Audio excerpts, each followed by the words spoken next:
So welcome to our first of the year. Feels like the new year was a long time ago, but our first Health Workforce Council meeting for Santa Cruz County. My name is Haley Mears, and I'm the Senior Workforce Development Program Manager. And I'm going to be guiding you through today's agenda and introducing our guest speakers. But before we do that, let's go to the next slide, please. We don't have time to do intros through, um, having everybody speak, but we do want to hear from you all. So please share in the Zoom chat your name, title, organization, and one New Year goal that you have. And we're already in March, so maybe you've already achieved your New Year goal, but love to hear from folks and feel free to add those in the chat as we get started with our rest of our meeting and our presentations. And we'll go to the next slide. So here's our agenda for today. As mentioned, please, share your intro via the Zoom. We're going to talk about the new Healthcare Connection Workforce Initiative grant that we've received and some of the projects that are tied to that grant work. And that's the bulk of what we'll be doing today. So we'll have a gap analysis report that's tied into the grant work with our presenters. And then we'll be doing an interactive breakout session around community health worker training gaps and assessment needs. And then I will close us out with some of the progress that we've already made on the grant projects. And we'll also have an opportunity where we want to get your feedback on some of our planning for the following years. So really excited to have you all here today. As mentioned, we're hoping this is going to be a very interactive and informative meeting for everybody. So we can go to the next slide.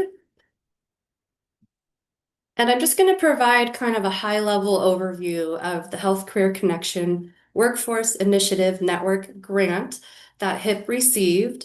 We actually were able to announce this at our December meeting, but because that was an in-person meeting and it wasn't recorded, I know a lot of people didn't get to hear the news and hear the content, so we're sharing this again. So this grant runs October 15th of 2025 through October 15th of 2026. So we have a one-year planning grant, and we'll go to the next slide. This planning grant, sorry, let me quickly, okay. This planning grant is gonna let us continue convening our Health Workforce Council. And one of the first steps, and we do this every year at the beginning of the year, we wanna look at the labor market information as we start off each year and revisit the different occupations that we're prioritizing. So with support from our partners who are going to present today, we were able to conduct a gap analysis on our related health professions, the occupational demand and supply in the Monterey Bay region. That's going to be shared today. This planning grant also will continue our projects and convenings around the Community Health Worker Collaborative work, the Nursing Clinical Education Consortium, and our Healthcare Pathway Committee. And so we received our LMI reports, which Maria is going to drop in the chat. And we have experts here today who are going to start us off with the presentation on the LMI information that we received, and all in conjunction with this new grant work that we're doing. So with that, I'd like to introduce Lisa with the Bay Region Center of Excellence. And then Lisa's going to hand it off to Jack Michael, who's with the Bay Area Community College Consortium, to share the labor market information. So thank you, Lisa. Hi, everyone. So my name is Liza Chavac, and I am the Assistant Director for the Bay Region Center of Excellence. And so today I'll be walking through labor market data for these key specific healthcare occupations, primarily focusing on the subregion, which is Santa Cruz and Monterey Bay. And there's going to be a focus on the gap analysis. So essentially where employer demand is outpacing the number of trained workers. So next slide, please. So I'll keep it very brief. Our roles at the Centers of Excellence is to provide labor market research to support data-informed decisions across community colleges and workforce partners.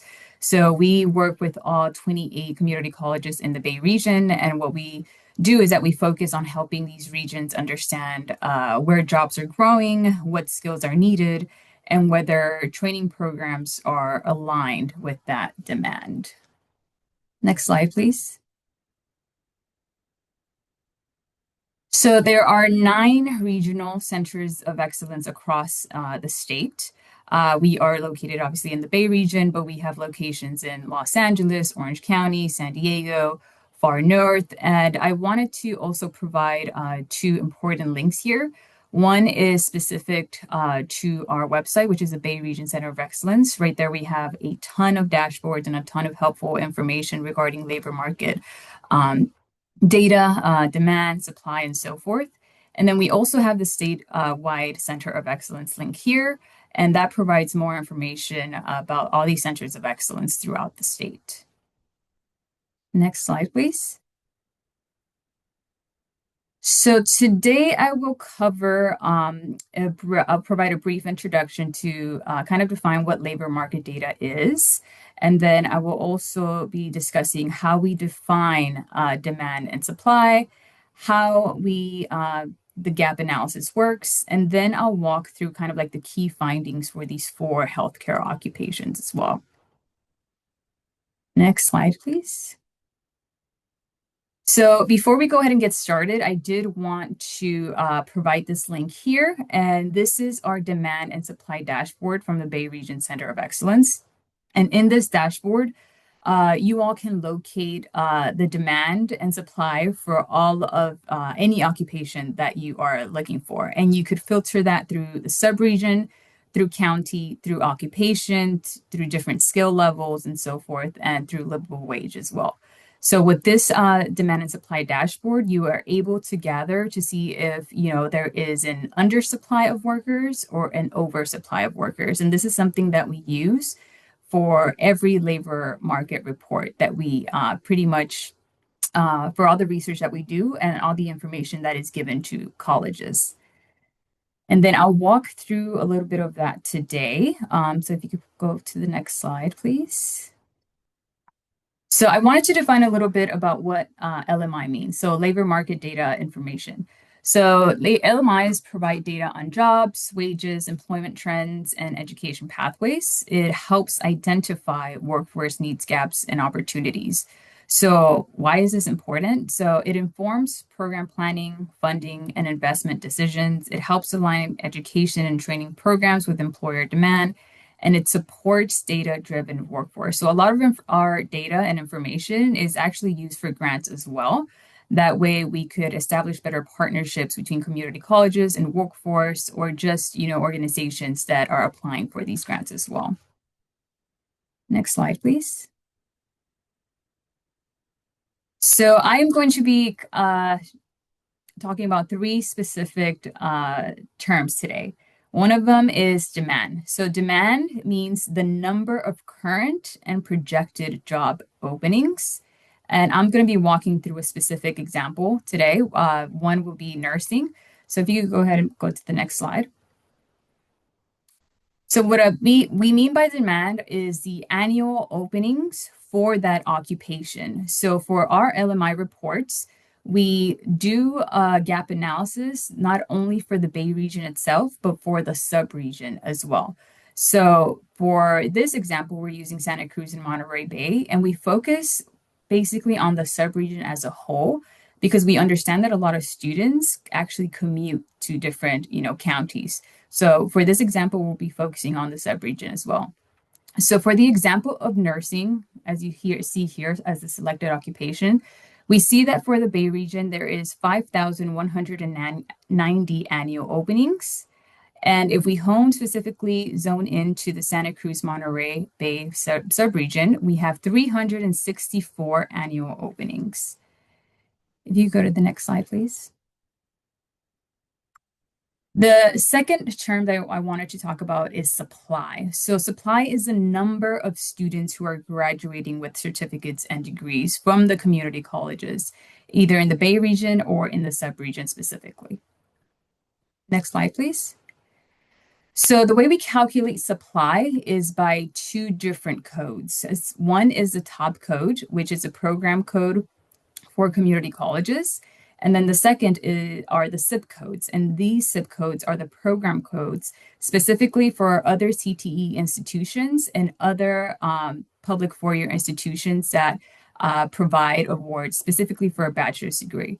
So for this instance, I am focusing specifically on the top codes. So these are all the community colleges within the Bay region that provide that have a program code within the registered nursing in the Bay region. So we have Cabrillo College, we have Contra Costa, we have Marin College, Merritt. But for specifically, if you look at the subregion, you see the subregion that we are focusing on is Cabrillo, which is Santa Cruz, Monterey. And then we also have, it's a little bit small, but we also have Hartnell College. And then we also see Monterey here. And then when you see the awards here in the associate's degree, so these are the number of student awards that are given per college. So what we do is that we add all of these awards together. So for the Bay region as a whole, we have 762 awards that are provided for registered nursing. If you go to the next slide, please. So for the SIP codes, now these, again, as I mentioned, these SIP codes are program codes specifically for registered nursing, but for other CTE institutions. So these are not technically community colleges. So if you see here, we have two different tables. One table, 7B, is for other CTE institutions, and 7C is for other institutions that also offer specifically just bachelor's degrees. So if we use these SIPS codes, which are for nursing, we could see that for other CTE institutions, there is a total of 1,146 awards that are given. And for Table 7C, for the bachelor's degrees, we have 628 awards that are also provided. Can you go to the next slide, please? So I want to keep these numbers in the back of your mind because these are the numbers that we typically need to conduct the gap analysis. We need the demand, but we also need the supply in order to understand if there is an undersupply or oversupply of workers. And the gap analysis also helps answer, are we producing enough graduates to meet employer need? So if you go ahead and go to the next slide, this is what I mean by using both numbers. So focusing specifically in the Santa Cruz Monterey region, if we look at the demand, which were the tables that I showed previously, there were 364 job openings annually for nursing. And when we focus on the educational supply numbers, we had 117 community colleges that had a top code in nursing, and we had 62 other CTE institutions or other four-year institutions that offered a SIP code in nursing as well. What we do is that we add the community college awards and the other institution awards together, and we get 179 awards altogether. That is your total number of supply. Then in order to conduct your gap analysis, you take your demand, which is 364, and you subtract the number of awards that are provided from both community colleges and the other institutions.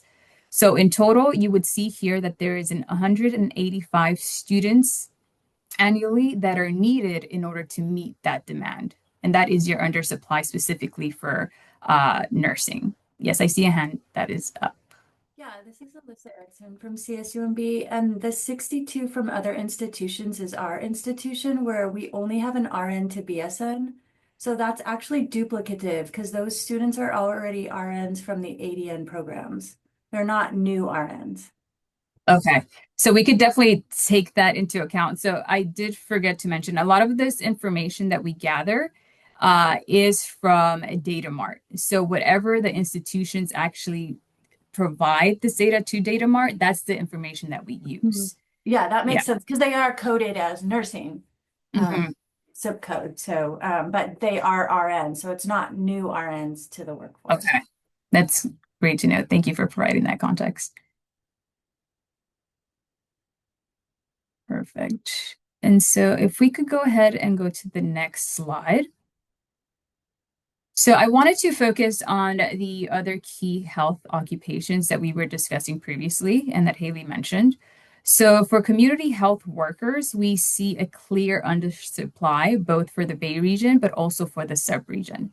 So in the sub-region, there are about 22 annual job openings and only 10 annual completions if we look at the colleges that are only in that sub-region alone, resulting in a gap of about 12 workers per year. So this is a relatively like small occupation, but it's also growing quickly, about 18% over the next 5 years. If we could go to the next slide. For licensed vocational nursing is a bit more of a nuance. So regionally across the Bay Area, there is actually an oversupply. However, if we focus specifically in the sub-region, you would see that there is actually an undersupply. So there are 99 annual openings for the sub-region, 70 completions if we just focus on the sub-region, those community colleges and other CTE institutions. And that results in a gap of 29 workers annually. So there's also instances where there may be an oversupply for the Bay region as a whole. But if we focus, let's say, on Santa Cruz and Monterey counties by alone, there is an actual undersupply in the region. And then if we could go to the next slide. For medical assistants, the story pretty much depends on geography as well. In the broader Bay region, there is a large undersupply. If we focus on the sub-region, both Santa Cruz and Monterey, there is actually an oversupply.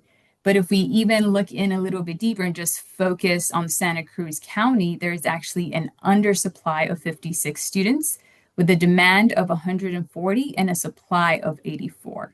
So it really does range and it varies depending if you're focusing on a sub-region, if you're focusing as the whole Bay region as a whole, or you're focusing on the county. But I did want to state that specifically for Santa Cruz, there is an undersupply for medical assistants as well. And that is a gap of 56 students. And so if you go to the next slide, that is pretty much my presentation for today. I know it was very brief, but if you would like to dive in a little bit deeper on this gap analysis, go over the supply and demand dashboard. If you're more interested in getting this information of the demand and supply, you could please feel free to email me and I'll put my email in the chat and we could dive in a little bit deeper. But now I will hand it off to Jack.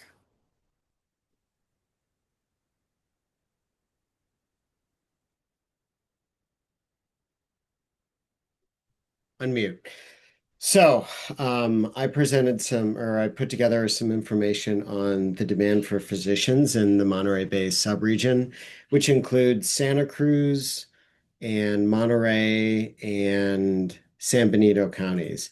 And before I move forward, as I've been a part of different conversations, presentations, and projects that have involved labor market data, I've received questions about, well, where does this data come from for the centers of excellence? And I'm not a data specialist. I just get it and create tools for folks. And I work closely with Lisa and Marcella at the Centers of Excellence for the Bay region in putting that together. So just some background a little bit, and you can jump in, Lisa, if this is helpful, because oftentimes this comes up. The data that we get from the Centers of Excellence, they use a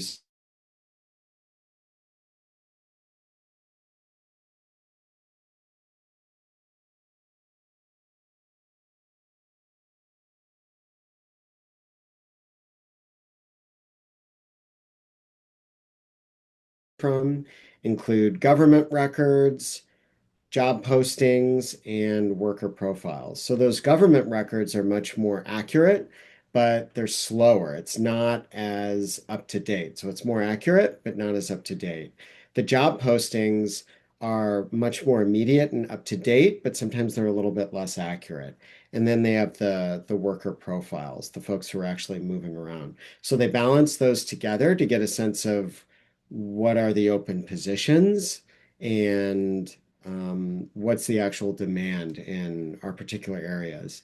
And so that's where the labor market data comes from. And one of the things when I work with different school districts, as well as community college partners and some industry partners as well, one of the things I talk about with, or that I suggest, this has been my approach at least with this labor market data, is that it's part of a conversation. It's not final, it's part of a conversation. And there's other factors as well. There's other sources of labor market data, which are part of that conversation, and also anecdotal information, because sometimes that labor market data that we have from our official sources um, doesn't include all of those anecdotes locally. That doesn't filter out to those national sources. So in the chat, you'll see I included two spreadsheets that I created, and you don't need to look at those now, but those are examples of tools that I've created. And I'd love to make them more interesting. They're just spreadsheets now. I tried to color code them. Some people love spreadsheets, but I'd like to make them more interactive moving forward. But these are some of the sources, the resources that I've created for different interested parties previously, and for different grants and things they have. Additionally, something to keep in mind with the data from the Centers of Excellence is that that is the typical identified source that the community college system in California uses for grant applications. So whether or not it's a community college itself who's applying for a grant or a grant that's through the community college system, it is the Centers of Excellence labor market data that those grant reviewers are looking for in terms of funding or not funding a particular program expansion or initiating a new one. So looking at mapping of physician demand in the Monterey Bay subregion, you can go to the next slide. All right, so we have 1,330 active roles, 30 openings, and that median salary of 134. Now, 30 annual openings, and I can't remember, Lisa, if you already differentiated this, but annual openings does not mean open positions. It means newly opened. It's not like open positions including folks who've just left their position. So if a position just opened because someone moved to Idaho, that would not be included in annual openings. Annual openings are newly created positions that were in addition to the previous total.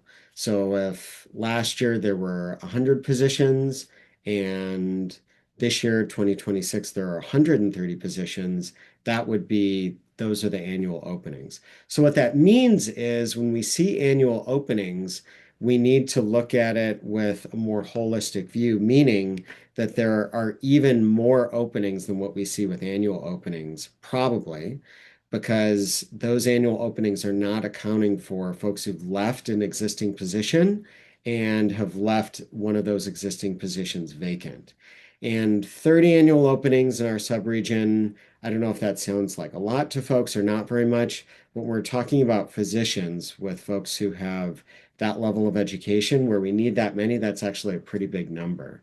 And given the cost of living in the Monterey Bay subregion, it's very hard to keep a lot of our physicians because of, well, all the debt that they carry. Sometimes it's hundreds of thousands of dollars of debt that many of our physicians are carrying after finishing medical school, as well as the personal insurance, the high cost of personal insurance that many have to carry. You can go to the next slide, please. All right, so general physicians, family medicine, general pediatrics, emergency medicine. These are many of the highest positions that we have for demand. You can go to the next one, please. So something to keep in mind is that psychiatry has one of the highest.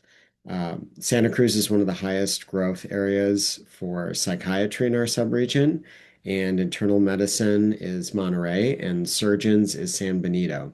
I will say though that those stats for San Benito are a little bit deceiving because their overall numbers are so low that any growth that they do have will have a higher rate of growth.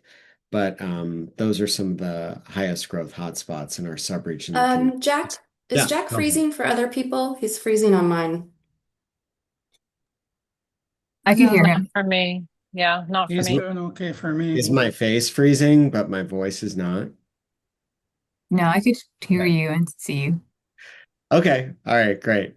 You can go to the next one. Okay. And as you can see, some of the highest earning benchmarks, cardiologists, pediatric surgeons, psychiatrists, and dermatologists. Unfortunately, as one example, the cardiologist that we have for Dominican is that's a rotating person who is not at Dominican here in Santa Cruz County all the time. That's a rotating person, or at least that was the case a few years ago. So that's some of the fallout of what that looks like, and many of you know this in our area, is that we might have some of those positions covered, but we have to share them with sites in Silicon Valley. You can go to the next one, please. Okay, so Monterey County is the primary location where we have the most folks in family medicine. It's also geographically much larger than Santa Cruz County. Santa Cruz County being the second smallest geographic size county in the state of California after San Francisco. And but pediatric specialists and mental health growth are one of the largest areas of need in Santa Cruz County. And San Benito County has growing neurological services, but again, that has the smallest footprint. You can go to the next slide, please. So again, one of the biggest issues of recruiting, and we all know this because it comes up in various meetings that we're all a part of, is the cost of living. And not just cost of living, but the affordability of living in the Monterey Bay subregion, and in particular Santa Cruz County, that the wages that folks are making are just out of proportion to the cost of living. So, and that's extremely prohibitive as we keep in mind that physicians oftentimes have hundreds of $1,000s of debt going into the profession. So even though their wages are much higher than many other occupations, they're also dealing with a significant amount of debt. All right, next slide. All right. And if you have any questions for me, I'll put my contact information in the chat, and we'll We'll go be on sure to. to share the resources that both Lisa and Jack included in their. We'll share the presentation slides, but we'll also share those links and we'll share their contact information. We don't have time for questions and discussion today because we want to make sure we have time to move into our next agenda item with breakouts. So thank you so much, Lisa and Jack, for presenting and sharing today. And I like that you said it's a discussion, and so we will continue to revisit this information and get updates and use it as a discussion launching point. So thank you again. Sorry, it feels like we're cutting you short, but we're 1 minute, only 1 minute behind, so we're doing fine. Um, let's go to our next slide. And I want to hand the next agenda item over to Adrian and Julianne, who are going to introduce themselves. But we're going to focus around our project, as part of our grant work, that's going to be around a community health worker promotora training gap assessment and an assessment of the needs that we still have for our region. So with that, I'm going to hand it over to Adrian and Julianne, and we'll go to the next slide. Hello, everyone. My name is Adrienne Saxton, and I support the Community Health Worker program at Cabrillo College and also support the field practice program at CSU Monterey Bay in the Collaborative Health and Human Services major. So it's really nice to be here with you. Hi everyone, I'm Julianne and I work with Adrian at Cabrillo College. I started with Adrian the CHW classes, the CHW certificate classes at Cabrillo starting in 2019. So I've been teaching those classes since then. It's been a wonderful journey. We've just had a great time and learned so much collaborating with different health professionals, and every year we have a new group of CHW students in our classes. Let's see. So I think that's it. Yeah, yeah, it's nice to be here and meet you all. Next slide. So we support the HIPS Monterey Bay CHW Collaborative. We convene monthly to align stakeholders in Santa Cruz, Monterey, San Benito counties around the CHW workforce. So with this grant that we received, we have two steps that we're trying to achieve to help us achieve our outcomes. One is a survey of the community health worker promotora training gaps and assessment needs and how those learning outcomes are assessed to identify, and through that, what we're trying to do is identify the top 3 competencies. And we'll talk a little bit about competencies in a moment, that we would really want to focus on. So to make sure that we're supporting the training systems that are in our region with self-assessment. The other step is a landscape analysis of the training content, specifically in those 3 areas that are identified, and really take a look at that content and how they are being assessed in the training spaces, and providing support for each other to identify how we can improve. Did I miss anything, Julia? No, that was great. Thank you, Adrian. Next slide. So like I mentioned, the competencies that you'll see here were developed by a group called the National C3 Council, and they basically looked at CHW competencies across the nation and boiled them down to the core roles and core skills. And you'll see there's a lot of overlap, and I just am going to focus on the skills in it specifically, and we're going to ask you to take a look at those core skills a little bit more closely. And I believe Maria put a link in the chat with more detailed information regarding these core skills.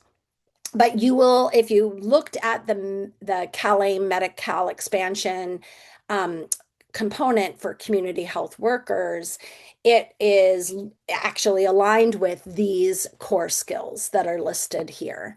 So so to be clear, in the Medi-Cal expansion for CHW reimbursement, the requirements for a CHW is to demonstrate both through training and through experience achievement of these 11 core skills, and they need to do that within 18 months of doing reimbursement. Did I get that right, everyone? Any questions or anything to add?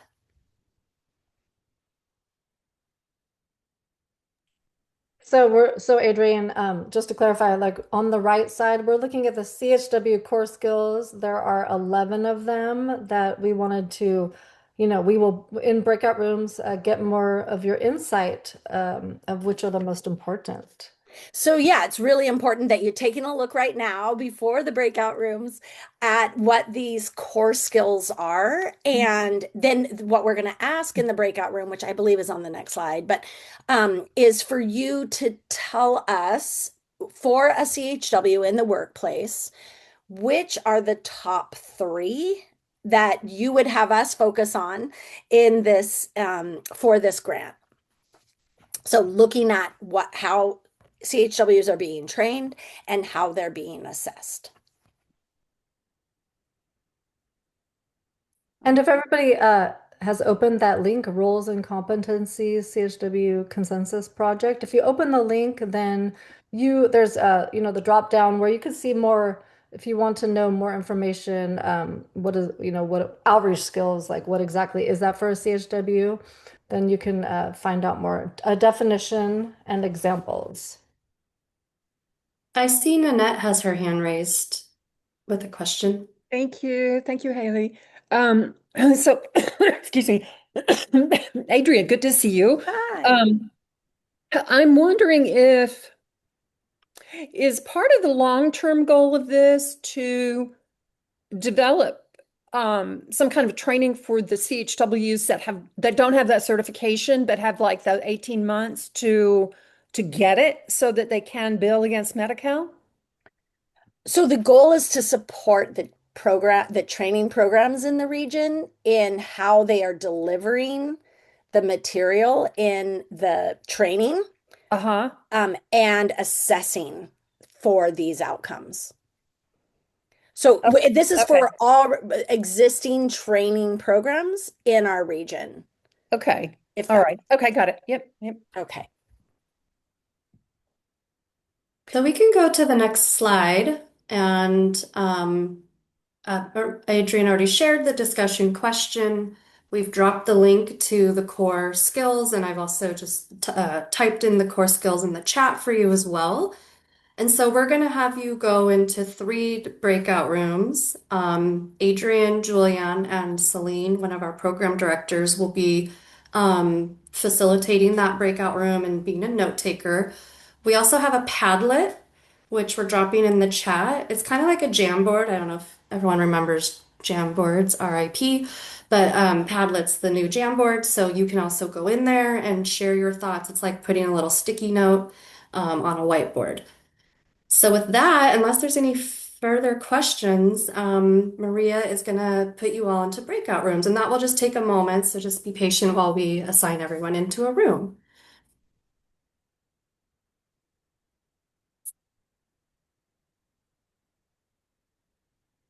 Any questions on any of that?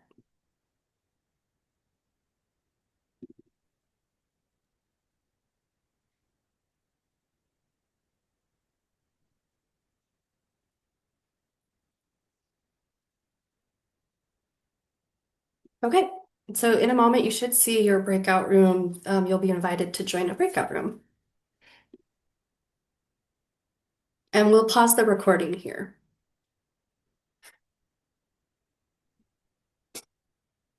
I'm going to hand it over to Celine to share out on her breakout room. Yeah, thank you, Haley. So I was facilitating for breakout room 2. We had really good engagement from everybody for the question around the top 3 core skills that folks wanted to see us build out a bit more when it comes to CHW workforce support and assessment. A lot had risen up, but the top 3 were around interpersonal and relationship building skills, really focusing on how do we make that connection with the folks that we are serving and earn trust and how to be effective in those interactions so that we are meeting them where they're at and kind of just like leading them on the right path when it comes to different service coordination and navigation. And so that goes into that next skill, which are kind of complementary to each other and understanding what support is needed. And something that folks were mentioning was that this also has some overlap a bit with like the building individual and community capacity. when understanding how to support folks and just the services that are available, and knowing one's bias and giving clear instructions when you are interacting with any type of patient or community member. And then the third skill that had a lot of consensus was around communication, so that when you are kind of working, everything is clear and effective. And then some of the other skills that had come up but are still being prioritized, just not top three, were around professional skills and conduct. And an example had come up around like the hesitation or confusion around what needs to be reported, since CHWs have a really big listening role and understanding how to discuss confidentiality appropriately while also building trust. And then additional skills that were raised were community skills, advocacy skills, and then education and facilitation skills. Thank you. Great, thank you so much. Adrian or Julianne, do you want to go next? We'll go. Thank you, and thanks. Great group, fascinating discussion. Also, we did identify the interpersonal and relationship building skills as one of the top three, and clearly connected, culturally appropriate health information, and that it's also patient-centered. Outreach and education was a third, but also professional skills and conduct. There was a little bit of like that being raised as an important kind of question in general regarding this idea that, and I might not be even using correct terminology for this idea that sometimes there's this code switching that kind of has to happen when you're working in a facility like a clinical facility where you're needing to communicate like what's professional conduct, right?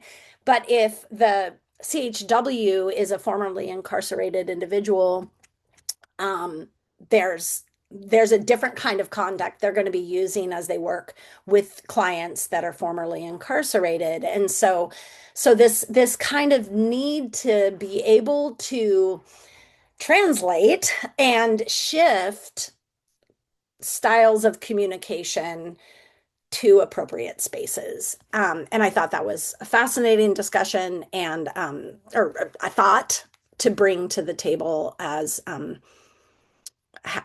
look at. And then specifically crisis intervention. And actually, I wasn't sure that it's under knowledge base in the competencies. I think so. And Julianne could always correct me if I'm wrong. And if she knows where that crisis intervention component would be.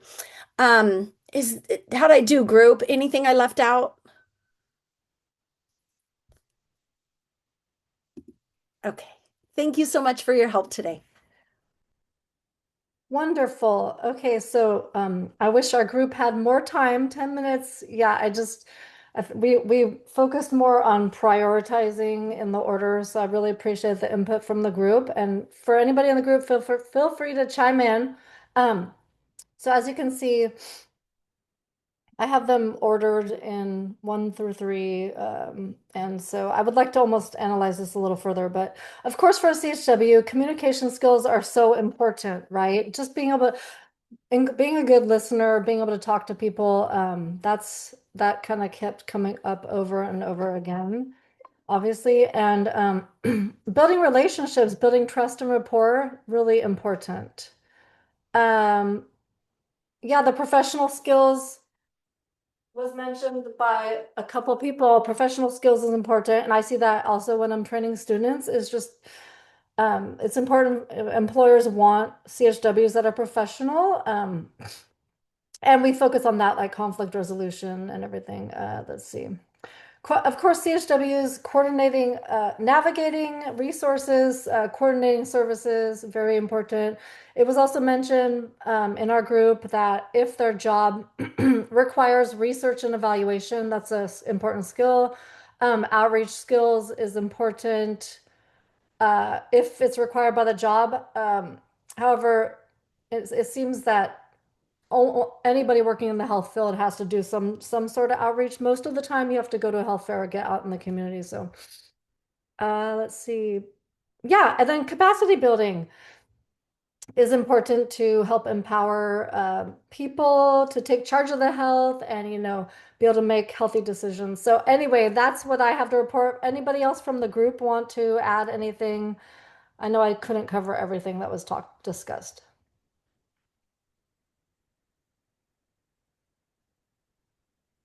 I'm hearing that there maybe it felt rushed or there wasn't enough time for discussion. So I do want to offer we could have, like 5 to 10 more minutes right now if people want to share any thoughts that they weren't able to get out. You can also add, anything to the Padlet. You just click the little post button at the bottom and, add like your sticky thought. So I'll pause there, and if there's other thoughts that are coming up or maybe content that was discussed and wanted to make sure it was highlighted, we have time.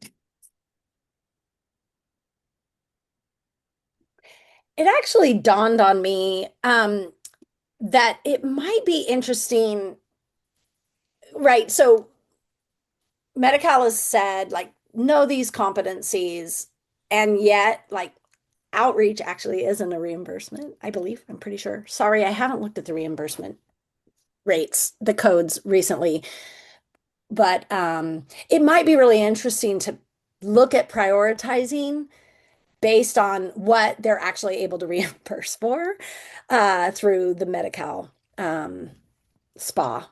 Yeah, I didn't think outreach is actually something that they're even getting reimbursed for, even though we know it's really important. And I know that there are people advocating um, regarding the rates themselves and the actual the code, like what codes are still needed.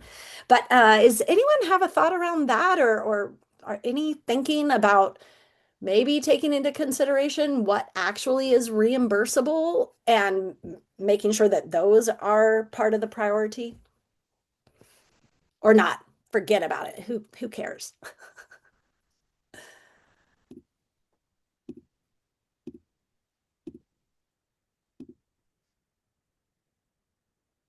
I think that's a great question, so I added it to the Thank Padlet. And it could also be a question if you're sitting here thinking like, yeah, maybe there are some other things we should be including in the questions we're asking as we look at this big project. Hi, I'll make my name is Sarai and I work for Pajaro Valley Prevention Student Assistance. And something that I learned through outreach is that the more outreach we do, is the more clients we refer to our services. So I think in our agency, it is important that we can bill and we can code, like it has like a code for outreach. It is important because we have to go and meet the community at what they're at. Because sometimes they don't know our services. So we go to the schools, we go to the food distributions, we go to the community. But then having that limited of like we can be reimbursed for that time is going to also be an impact for the community because we're not going to be able to meet them um at their needs. I was going to piggyback on that, but from a different perspective. This is Christina Taku from Salud para la Gente. And while I don't work directly with the outreach department, I have done a lot of the outreach with them, but it's not an ongoing thing.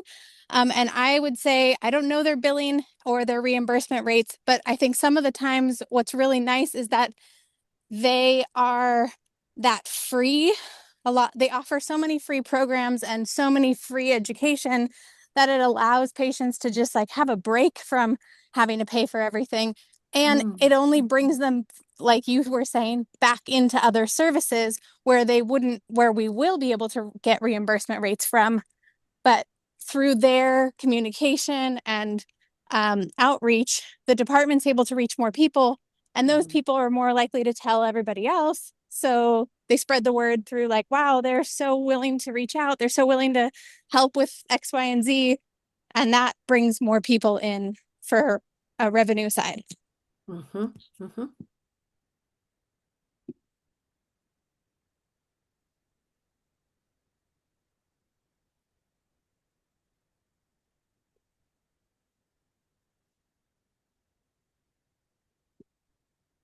Any other thoughts? I'm seeing people drop stuff in the chat, but I also encourage you, feel free to drop those as a sticky note right into the Padlet so we can capture thoughts and ideas that are being generated. We can reshare that link to the Padlet. And I'll pause there for any last final questions or thoughts. Adrian and Julianne, is there anything you want to share to kind of close out this section of the agenda? I just want to thank you all so much for your valuable insight and appreciate your time today and helping us with our project. Yeah, thank you so much. This is great information and collaboration. So appreciate it. Yeah, and this group is meeting monthly. So if you were inspired today and you have not yet been engaged with the Monterey Bay Community Health Worker Collaborative, email me directly and I can send you the calendar invites to start joining that monthly group. It's always a virtual meeting, and we meet for 1 hour and it's Thursday afternoon. So hopefully you can join us. And hopefully you all have my email at this point, but I will share that in the chat as well. And we will move on to the last part of our presentation. So you can go to the next slide. Yeah, the slideshow view, great. So just a couple updates on this grant that we've received. It's fairly new. We just got it mid-October. So I'm just kind of sharing out on some of the progress that we have already kind of accomplished. So we also, in addition to the community health worker work, we're doing a Monterey Bay Nursing Clinical Education Consortium. This group is meeting bi-monthly. We're convening to establish clinical placement systems criteria and hopefully a consensus on a regional system to streamline and expand placement capacity. And we're going to do a work plan on implementation. So what's been completed is we've completed a survey around centralized clinical placement systems criteria, and sent that out to employers to get their feedback. We've established a baseline at one of our last meetings. So when we met with all of our local training programs across the Monterey Bay region, we identified approximately 421 students. This is annual. And the number of placements needed for those 421 students is 1,983. So we have a lot of work to do in this area. And we are always looking for employers who want to partner with us on clinical placements. So please do reach out if this is something your organization would be of interest in. And then our next step we're working on is developing that work plan for an implementation on how we can do this clinical placement systems criteria, reach that consensus around utilizing a regional system, and how do we expand placement capacity.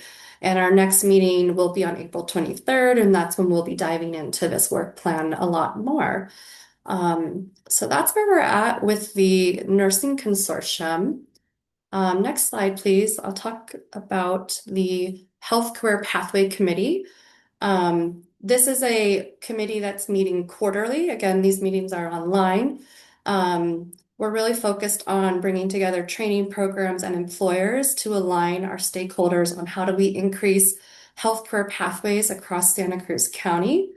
What's been completed so far, we co-hosted the annual Health Career Expo along with Cabrillo College and Your Futures Our Business. That event is geared at increasing local high school students' awareness and exposure to various health professions.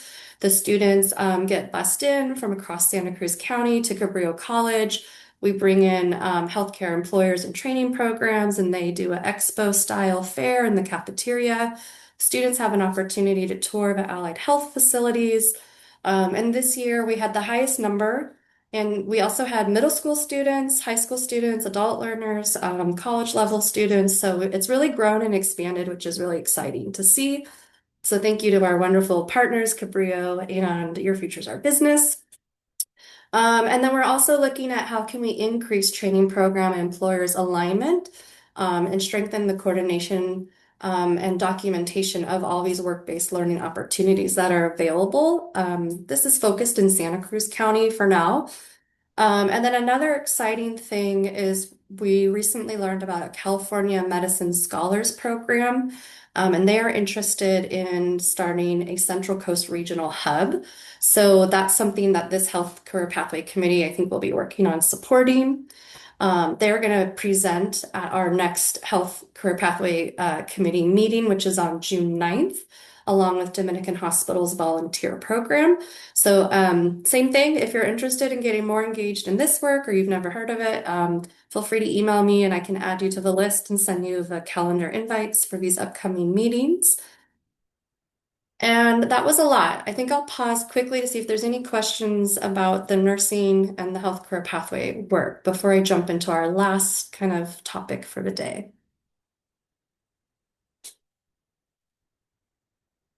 And I dropped my email in the chat. I can also share these as upcoming events in our follow-up email just so you have the dates in your calendar.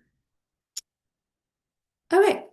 So moving on to the last kind of section of our agenda today, where we really wanted to get your input again. So part of our planning grant is to work on a work plan and develop an employer summit.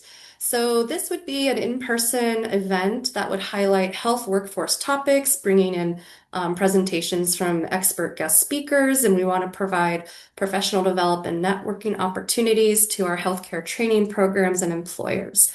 And so with this in mind, I mean, so think about, for those of you who are really familiar with HIP, in the past, we've had an annual community forum, but that covers a wide variety of topics. This would be similar to the community forum, but probably a little bit smaller and much more focused on workforce needs or workforce themes, healthcare workforce for our local employers. And it would be open to the whole Monterey Bay region. So with that, we really wanted to get your input on, are there any topics that you have in mind? You could either drop them in the chat or just come off mute. And we're going to capture them on this slide here. So some examples I've seen with other groups are talking about policy issues for living wage or a high need for allied health professions.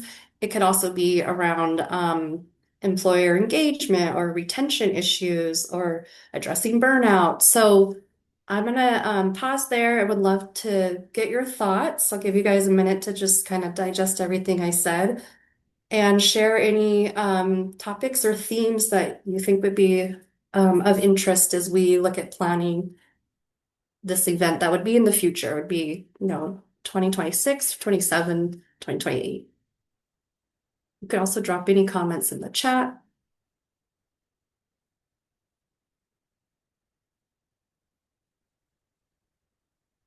Everybody got so quiet. So Okay, thank you, Jack. Cost of living. Yeah.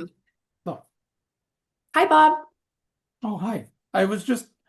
I'm narrowly focused in this moment on nursing, and Yeah. so I don't know if it's appropriate, but if it would be an appropriate topic, I would be very interested in hearing someone with deep knowledge on the topic talk about any progress that the BRN is making towards adopting the NCSBN recommendations on simulation learning. So, but I don't know if that would have a broad appeal in the group. So, There's no wrong answers because, as I said, we haven't planned this event yet. So it could be whatever we want it to be. So, maybe we have a panel or like we have a breakout focused on nursing issues and we have another one focused on community health worker. It could really be anything. So thank you for sharing that. If you could drop that in the chat too, so I can make sure we like perfectly capture the theme that you just, or the topic you just shared, that'd be great.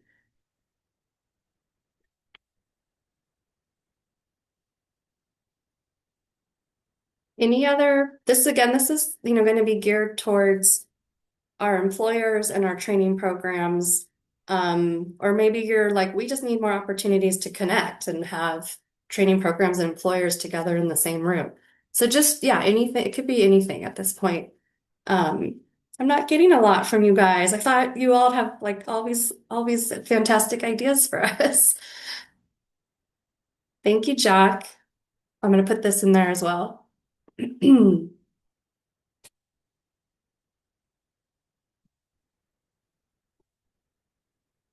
Okay, well, if you think of something later, like tomorrow when you're, I don't know, taking a walk or something, feel free to email me if you come up with any ideas, and would love to get your input because we really want this work that we do to be informed by the Health Workforce Council. Oh, thank you, Linda. Thank you. We'll put that in there as well. Hi, well, I'm Sarai again. I think something that our community definitely needs is like more grants to support Mm-hmm. the CHW work, because I think right now everything's turning more like to reimbursements, Medical, but also letting you know, well, letting people know, and maybe you all know, there's now different of how you can apply for Medical if you obtain Medical or no. So it depends on like your status or other stuff. So it's also limiting our the CHW to find jobs or to do perform what we do in the community. So also I think that doing like budgets or looking for budgets that can sustain these positions in our community is something that we should look as these programs. Mm-hmm. Great, thank you. Yeah, so maybe like a collaborative grant planning workshop or something. Okay, thank you. Great input. All right, well, I'll just move on to our last two slides. Can I Thank ask you. a Yeah, feel free to put question? more. Yeah. Uh-huh. It's Barbara Meister. Just following up on that comment, I'm really curious who is hiring CHWs? How much demand is there from clinics and such? It's kind of a gray or a cloud for me, so I'm curious about that. If we're able to answer that now, or maybe that's part of. I think that would be a great topic to bring up at our community health worker collaborative meeting. And we can send you the calendar invite to that. We'll be meeting. Actually, that's my next slide, so we can go to the next slide. These are all of our upcoming meetings that we'll be hosting. So we will have the Monterey Bay Community Health Worker Collaborative virtual meeting on March 26th. And then we'll do another one. We do those again every month. So we'll have that April, May, and June. Um, and then we'll be doing as mentioned, our Monterey Bay Nursing Clinical Education Consortium meeting is bi-monthly, so that one will be meeting in April. We will also be meeting in June, but we don't have a date for that yet. And then our Healthcare Pathway Committee meeting will be in June, June 9th, and we already have our agenda set for that. And then this is our first quarterly convening of the year. So we will have another quarterly meeting probably in June. It's a lot of stuff happening in June. And that may be an in-person meeting. We're trying to kind of have a cadence where we do 2 virtual and 2 in person for our Health Workforce Council quarterly meetings. Again, if you're like, none of these are on my calendar or I'd like to be more involved, feel free to email me and we'll get you connected and get you calendar invites for the appropriate groups. Okay, and then one more announcement to share. If we go to the next slide. So Cabrillo College is having their Career Education Annual Summit. It's Friday, April 3rd.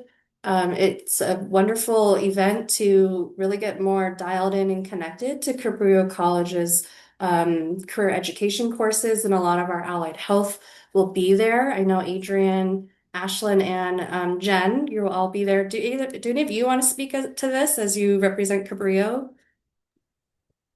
Sure. So the morning part will be really hearing from people about the career education system and the importance of it. And I think there's a couple of different guest speakers that are going to be there paneling, and then there'll be a lunch and an opportunity to have to meet with the advisory. So, for example, the Cabrillo CHW program will have our required advisory meeting at just after you pick up your lunch, and for once, it'll be in person. Since COVID, we have not had an in-person advisory. So it's a really fun opportunity to just be in person with each other and also hear from the folks in career ed.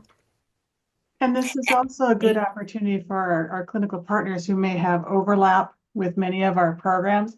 Like, Ashlyn in the chat mentioned that, the medical assisting program is having their advisory, nursing is having their advisory. So it's a way to talk to everybody, in a very, concise manner. So and the dialogues have been great. It's like some of the conversations that I've had with, both other departments and with our community partners have been really helped guide our program. So, and serve the community.